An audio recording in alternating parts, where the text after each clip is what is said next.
Vidal, on voit bien que la toxicologie des médicaments se porte généralement sur le foie. C'est-à-dire que c'est le premier organe qui trinque. Voilà. Et donc, dans ce 4e point que je donne sur 5, c'est vous dire simplement, mesdames et messieurs, que quand vous prenez un médicament, évidemment, il est important que vous compreniez que si ce médicament est pris à jeun, le foie va prendre ça de plein fouet.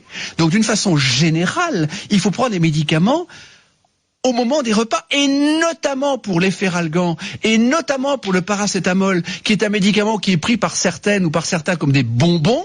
Eh bien, le paracétamol, mesdames et messieurs, peut vous provoquer une insuffisance hépatique foudroyante, définitive, qui va nécessiter une greffe de foie.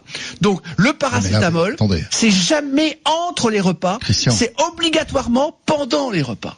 D'accord. C'est une faute majeure des médecins. Oui, mais quand on a mal à la tête. Eh bien, on mange avec. On prend le paracétamol et en même temps, on mange. Oui, mais si vous dites qu'il faut pas manger entre les repas. Si on a mal à la tête entre les repas, qu'est-ce qu'on fait ? On mange une pomme, on mange un yaourt, on mange un fromage blanc.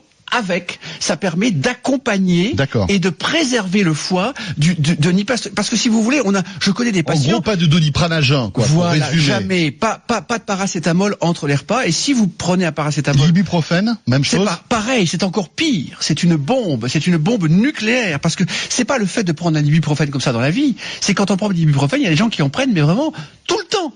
Et ça, ça ne va pas. L'aspirine, c'est mieux ou pas ? L'aspirine, ça a surtout un impact sur l'estomac et ça fait saigner et ça peut donner des gastrites. Donc les aspirines à 1000 mg, n'en parlons pas, parce que non, mais on a mal à la tête, par exemple. Vaut mieux prendre. On s'éloigne un petit peu.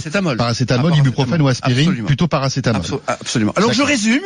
Évidemment, boire de l'eau. Évidemment, laisser reposer le foie entre les repas. Évidemment, diminuer les sucres trop rapides et plutôt que du riz, prendre des pâtes, par exemple. Plutôt que du pain blanc sans aucune qualité, prendre du pain complet. C'est évidemment du gras, c'est de l'huile d'olive, c'est du poisson, c'est éviter un excès de fromage ou un excès de beurre, mais tout en mangeant du fromage et du beurre. C'est évidemment, comme je vous le dis, ne pas prendre trop de médicaments, car au-delà de 4 médicaments, les transporteurs sanguins, dont le foie est un activateur, ne peut plus transporter les médicaments. Donc, sur 10 médicaments, le foie va en transporter que 4. Donc, de toute façon, il y a déjà 6 médicaments à jeter. Et le foie doit les métaboliser pour les ramener au rein. Et quand un foie ne fonctionne pas, c'est une insuffisance rénale. Et dernier point majeur, alors là, le 5e point, si vous voulez garder un foie, et je vais résumer le tout si vous le permettez, c'est évidemment un verre d'alcool pendant un repas. Et le foie est un organe qui ne supporte pas l'alcool. C'est-à-dire que ça détruit tous les réseaux structurants de la fonction hépatique. Et évidemment, quand les réseaux L'alcool est l'ennemi du foie. Ah, c'est le premier ennemi du foie. Le deuxième ennemi du foie, et là je vais le dire maintenant, c'est l'hyperstress, c'est la fatigue, et j'en parlerai pas aujourd'hui, j'en parlerai dans une prochaine émission sur le stress, mais concrètement, l'alcool plus le stress, plus le tabac, plus manger entre les repas, fait que le foie ne va pas résister un siècle. C'est-à-dire qu'un foie, c'est fait pour un humain qui peut vivre 3 siècles, sans aucun problème.